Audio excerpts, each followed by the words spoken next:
తాకట్లో ఉన్న మీ బంగారాన్ని విడిపించి ఆ రోజు ఆన్లైన్ రేటుకి కొంటాం. Sharma gold company.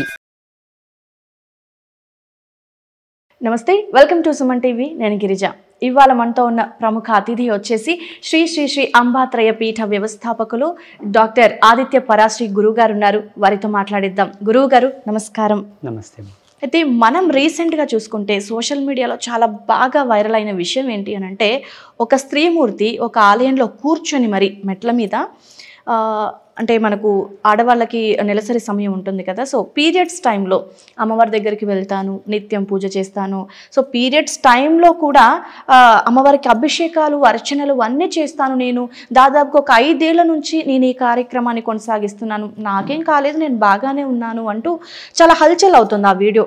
అంటే అసలు ఎలాంటి మెసేజ్ ఇస్తుందో చూసే వాళ్ళకి అర్థం కాని పరిస్థితి.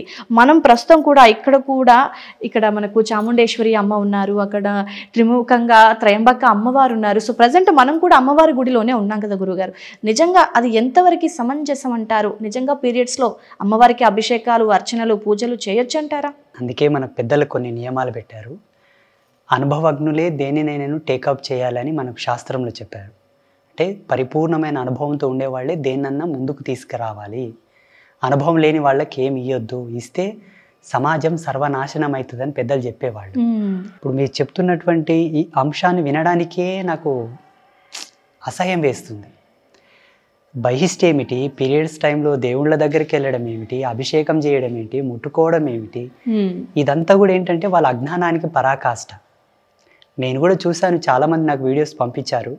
మీరు కూడా శ్రీ విద్యలో ఉన్నారు కదండి, ఇది ఎంతవరకు వాస్తవము, శ్రీ విద్య తంతులో ఇది ఉందా, శక్తి పరంపరలో ఇది ఉన్నదా, మీరు అమ్మవారి దాసులు కదా చెప్పండి అన్నారు. మాట్లాడడానికి హేయకరంగా ఉన్నదండి, ఏం చెప్పాలని చెప్పేసి నేను మాట్లాడలేదు. సందర్భానుసారిన జగదంబ యొక్క సమ్ముఖంలో మనం ఉన్నాం. మీరు అడుగుతున్నారు.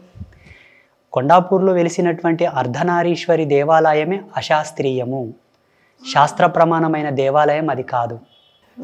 అది ఒక వ్యాపార కోణంలోనే దాన్ని కట్టారు అని నేను అనుకుంటున్నాను. ఎందుకంటే ఇది వేదాంత సత్యం.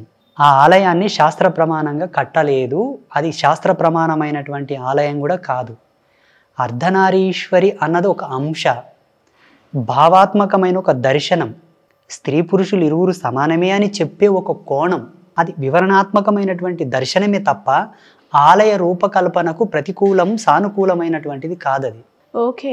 ఇప్పుడు మనకు దేవేరులకు అయ్యవారికి అమ్మవారికి తంతు చేసేటప్పుడు అక్కడ స్త్రీ సూక్త పఠనం చేయాలా, పురుష సూక్త పఠనం చేయాలా? ఒకవేళ అమ్మవారికి మంగళసూత్రం వేస్తాం, ఇప్పుడు ఒకే మెడలో 2 భాగాలు ఉంటాయి కదా, మంగళసూత్రం ఇద్దరు కలిపి వేయాలా? ఓకే.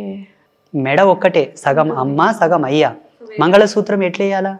కుదరదు. 1 సైడ్ వేయాలనా? 1 సైడ్ మంగళసూత్రం వేస్తే మధ్యలో గీత పెట్టేస్తావా? తాడు ఎక్కడ కడతావు మెడకు? తంతు భేదం జరగడానికి అవకాశం ఉన్నది. అక్కడ చాలా మానవుడి తన యొక్క అజ్ఞానంతో అది కట్టాడేమో కానీ శాస్త్రం దాన్ని ఒప్పుకోదు. అటువంటి దేవాలయ దర్శనం కూడా చేసుకోవద్దు దయచేసి. అజ్ఞానంతో నిర్మాణం చేశారు కాబట్టి అజ్ఞానపూరితమైన ఆలోచనలే వస్తాయి. ఇకపోతే ఆ వీడియోలో ఆమె ఏం చెప్పిందంటే, ఆడవాళ్ళు పీరియడ్స్లో దేవాలయంకి పోతే తప్పేంటి అన్నది. అమ్మ, మేధోమూర్తివమ్మ, నువ్వు చాలా గొప్పదానవు, సమాజానికి మంచి మెసేజ్ ఇచ్చావు. ఆనాడు సీత, అనసూయ, సావిత్రి, మండోదరి, రుక్మిణి లాంటి పతివ్రతల కన్నా గొప్పదానవా నువ్వు? వాళ్ళకు బుద్ధి లేదా? వాళ్ళకు జ్ఞానం లేదా? వాళ్ళెందుకు నియమాలు పాటించారు? ఈనాడు నువ్వు గొప్ప సంఘ సంస్కర్తవా? సమాజాన్ని దిశానిర్దేశం చేయడానికి వచ్చావా? వాళ్ళకన్నా నువ్వు తెలివిమంతురాలవా? అందులో ఇంకో మాట గురువుగారు, ఇది దేవుడి సృష్టే కదా, దేవుడు పెట్టిందే కదా, సో మనం దేవుడికి పూజ చేసి తప్పేంటి అనేది ఇంకో మాట. దేవుడు పెంట కూడా సృష్టించారు, పులుముకుంటావా ఏంటి? దేవుడు పెంట కూడా సృష్టించాడు, పులుముకుంటావా? దేని పద్ధతి దానికి ఉంటుంది. ఋతుధర్మం గురించి, ఋతుస్రావం గురించి, ఋతు మార్గం గురించి మొదట తెలుసుకోండి. అది హేయమైంది, అది అస్పృశ్యమైంది కాదు, కానీ దాని పవిత్రత దానికి ఉన్నది. దాన్ని ఎలా వాడాలో అలాగే వాడాలి. ఇదంతా ఏంటంటే వాళ్ళు వాళ్ళ యొక్క స్వలాభాన్ని వాళ్ళు హైప్ చేసుకోవడానికి చేసినటువంటి ప్లాన్. కానీ దైవం సత్యం కదా, ఇరుక్కుపోయారు. ఏదో చేద్దాంలే, ఏదో ఇద్దామనుకున్నారు, అది సబబు కాదు, ఇది చాలా తప్పు, వాళ్ళు చెబుతున్నది తప్పు, ముఖ్యంగా చెప్పాలంటే ప్రేక్షకులకి ఆ దేవాలయం అశాస్త్రీయమైనది. అట్టి దేవాలయ దర్శనం చేసుకున్నా మీకు సమస్యలు వస్తాయి, ఇబ్బందులు వస్తాయి తప్ప మంచి జరగదు.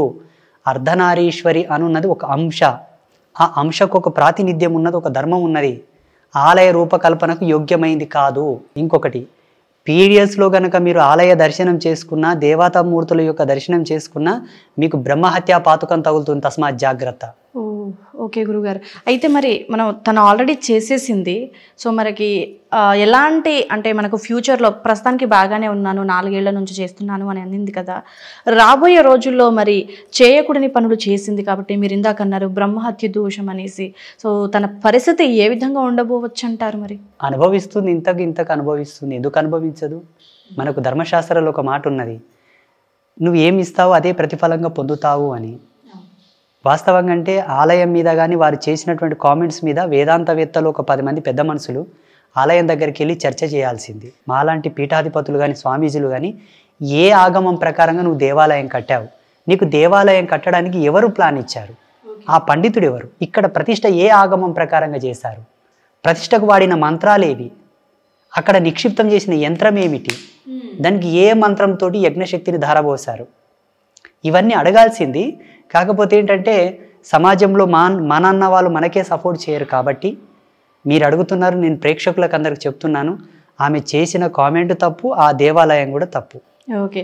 అయితే దీన్ని ఇన్స్పిరేషన్గా తీసుకొని బయట కూడా ఆడవాళ్ళు నిజంగా సృష్టికి మూలమైందే కదా, తప్పు కాదు కదా అనే అపోహలోనే ఉండిపోతున్నారు. సో మరి వాళ్ళకి ముందు జాగ్రత్తగా ఏదైనా చెప్పాలి అంటే స్పెషల్గా మహిళల కోసం మీరేం చెప్తారు గురుగారు? ఒక్క 5 రోజులే మీరు అమ్మవారి దర్శనం చేసుకోకపోతే ప్రాణం పోతుందా? మనం ఏదైనా ఇంజుర్డ్ అయిపోతే కొన్ని ప్లేసెస్కి వెళ్ళాం మనం. అవును. ఎందుకంటే అక్కడ ఏం తగిలినా, రక్తస్రావమైనా, ఏదైనా చీము నెత్తురు లాంటిది వచ్చినా కొంత పక్కకుంటాం మనం, అందరిలోకి రాము. ఎందుకంటే స్మెల్ రావచ్చని, దాంట్లో ఉన్న బ్యాక్టీరియా వేరే వాళ్ళకి అంటుతుందని చెప్పేసి. స్త్రీ యొక్క ఋతుస్రావం గురించి మనకు శాస్త్రంలో ఒక బుక్కే ఉన్నది హిందూయిజంలో. ఓకే. దాన్ని చదివితే మీకు దాని యొక్క వివరాలు తెలుస్తాయి. ఎలా ఉంటుంది, ఆమె స్థితి ఏంటి, ఆమె పరిస్థితి ఏంటి, 5 రోజులు ఎలా ఆమె నడవడికలో ఉంటుందన్నది. ఇవేవి తెలియకుండా నోటికి ఏది వస్తుంది వాగితే దాన్ని ఏమనాలి? అజ్ఞానం కాదు, ఇంకా వల్గర్గా వాడాల్సి వస్తే పెయ్యి బలుపు. ఓకే గురుగారు, నిజంగా కళ్ళు మూసుకుపోయి మూర్ఖంగా ప్రవర్తించింది. సో నిజంగా అలా ప్రవర్తించే వాళ్ళకి పైన దేవుడు చూస్తుంటాడు. ధన్యవాదాలు గురుగారు.